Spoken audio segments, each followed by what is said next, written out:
Hello, I'm Daniel. I used to teach computer science at the Universidad del Zulia in Venezuela.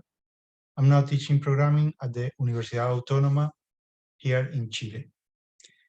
So we're going to talk about multiple linear regression, also called multilinear regression or general linear regression. And the difference, what's new, is that we generalized the univariate linear regression to take into account more than one input feature. So we can have many features. Each one gets a parameter that is its coefficient in the linear combination.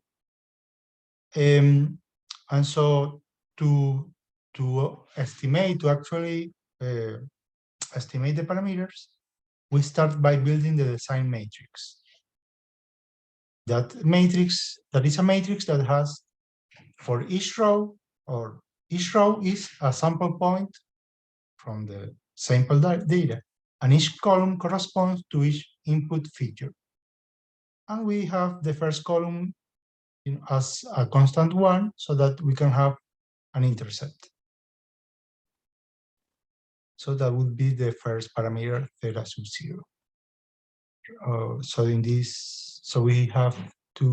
We're creating here an example with two input features, so 3 parameters, although the first one we set to 0, so it's going to be 0, and that is going to be a simulated sample data. Can visualize it here. And now what we have to do in this code is complete it so that we implement this formula. That is the formula that allows to calculate or estimate the parameters.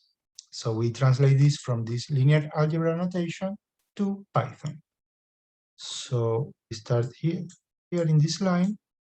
We're gonna start with x transpose multiplied by x. We need to take the inverse of that product, so we use numpy for that. So use this function. The result of that we multiply by x transpose again, and then by the vector y as the labels or outputs. So we check for mistakes here.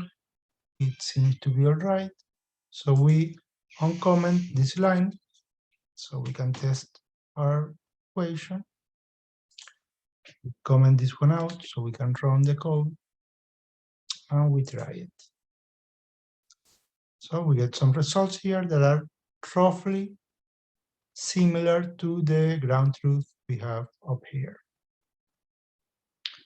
We can measure the mean square error, get less than 1. We can visualize our model and how it approximates the data. So we can see our model here is a plane, of course, because we're using linear regression. And we have the data points that are roughly in a linear regression, but they have some noise. So the data points do not lie in a plane. So there is going to be some approximation error that is indicated by these vertical lines. Polynomial regression is very similar. It's a type of linear regression that instead of having many totally different features, we have one original input feature that we raise to different polynomial powers to build the rest of the features. So the features are formed on the basis of one original input feature.